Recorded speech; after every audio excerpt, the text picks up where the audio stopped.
Bolunya lembut banget, lihat tuh. Lembut banget, nyonyoy gitu.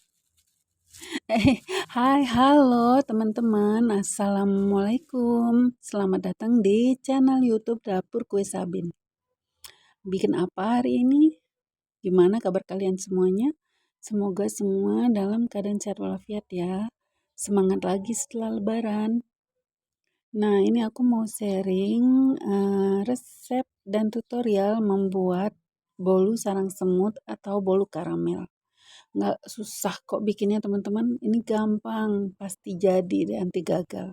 Cobain ya nanti di rumah masing-masing.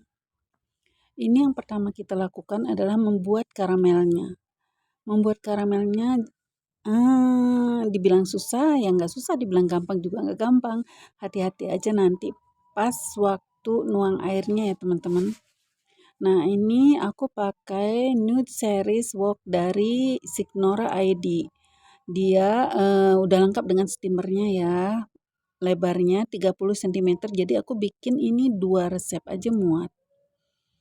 Ini tinggal digoyang-goyang aja karamelnya. Nah, dimasak dengan api kecil sampai gula larut. Setelah gula larut, kemudian tuang air panasnya. Tuangnya pelan-pelan ya teman-teman, hati-hati, awas itu asap panas ngebul. Diaduk di satu titik dengan cepat, seperti itu. Jadi mengurangi penggumpalan karamel nantinya. Jadi nggak akan ada lagi keluhan, aduh itu gula karamel saya tuh menggumpal, susah ini larut, adanya lengket gitu.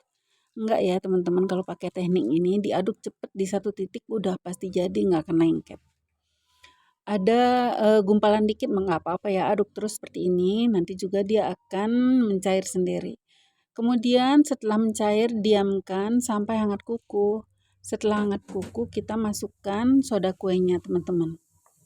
Diaduk-aduk sampai nanti busanya menghilang ya, sampai busanya menghilang. Nah, setelah busanya menghilang, diamkan sampai dingin, baru bisa dipakai. Nah, ini karamelnya aku diamkan selama 2 jam. Setelah 2 jam itu aku langsung mau proses ya, mau proses membuat adonan bolu karamel. Ini loyangnya aku oles-oles. Cara ngoles loyangnya barbar banget ya teman-teman. Aku mau cepet, nggak mau repot. Ini kayak gini pakai glove plastik. Langsung aja dioles itu margarinnya yang tebel ya, nggak usah terlalu tipis. Takutnya kalau terlalu tipis nanti lengket.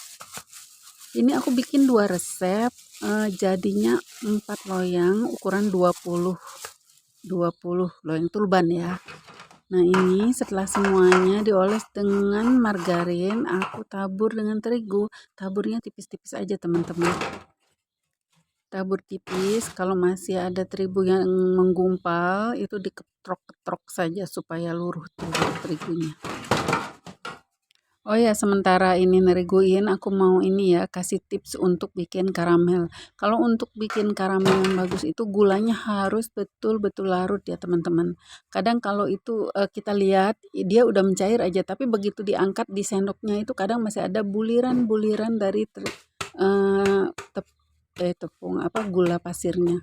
Nah, itu masih harus lanjut lagi ya dimasak gitu sampai betul-betul saat sendok diangkat itu udah halus, nggak ada lagi butiran gula pasirnya. Nah, itu kemungkinan gagalnya kecil jadi karamelnya.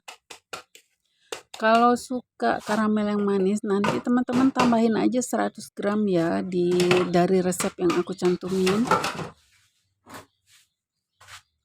Nah, ini kita sisihin dulu loyangnya. Terus aku tadi udah panasin oven ya, panasin dulu ovennya sampai 200 derajat. Lanjut ke telur. Gunakan telur yang betul-betul fresh ya teman-teman. Ini pengaruh banget sama kuenya, sensitif soalnya adonan dari karamel itu sendiri. Telurnya jangan di mixer, cukup dikocok lepas. Setelah tercampur telurnya putih dan kuningnya, lanjut dengan memasukkan terigu tapioka yang sudah diayak. Sambil sekalian tambahin garamnya. Aduk sampai licin seperti ini teman-teman, jangan biarkan ada yang menggumpal ya terigunya. Aduk sampai licin perlahan, jangan dikeplok-keplok, jangan dikocok-kocok gitu. Aduk aja pelan-pelan, nanti dia licin sendiri. Setelah adonan terigu dan telur licin, kemudian masukkan cairan karamel yang tadi udah kita buat ya dan udah dingin. Masukkan secara bertahap, bisa 2 kali 3 kali. Aduk rata sampai karamelnya tercampur. Nih lihat teman-teman, wok pennya yang dari Signora, lihat tuh nggak ada yang nempel, nggak ada lengket-lengketnya, lihat tuh langsung aja dia ngucur ke bawah ya. Biasanya kalau pakai wajan itu suka lengket, suka nempel di wajan, jadi aku harus apa ya, kalau orang Sunda bilang dikungkurahkan itu dengan air, itu mah langsung aja dia luruh. Nah ini setelah diaduk rata tadi karamelnya, lanjut masukkan margarin yang sudah dicairkan. Nah, aduk rata, kemudian tambahkan SKM ya, terakhir teman-teman. Tambahkan SKM. SKM ini di resep aku tuliskan 180, tapi kalau mau lebih gurih lagi, teman-teman bisa pakai 250 gram ya. Diaduk rata, setelah itu disaring. Nah, ini wajib teman-teman saring, jangan sampai nggak disaring ya. Karena apa? Itu nanti pasti ada butiran-butiran dari gumpalan terigu. Jadi nggak akan semuanya tercampur rata, pasti ada gumpalan. Nah, itu kalau dibiarin itu bakalan jadi titik-titik putih di bolu karamel yang udah mateng. Nah, disaring semuanya, kemudian dituang ke loyangnya.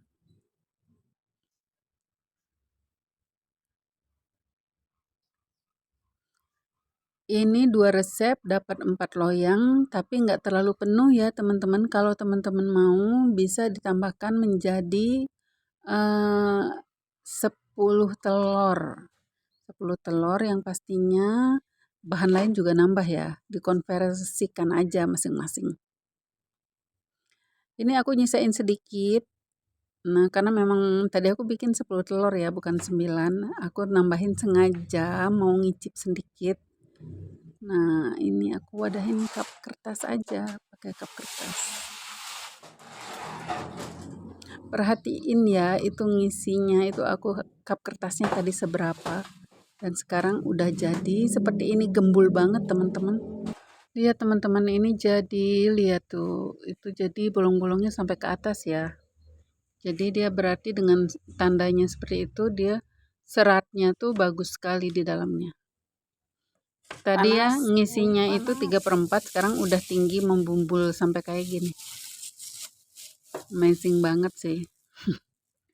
Coba kita dibelah, lihat serat dalamnya kayak gimana. Ini udah lembut banget, jadi pasti berserat sih, pasti empuk.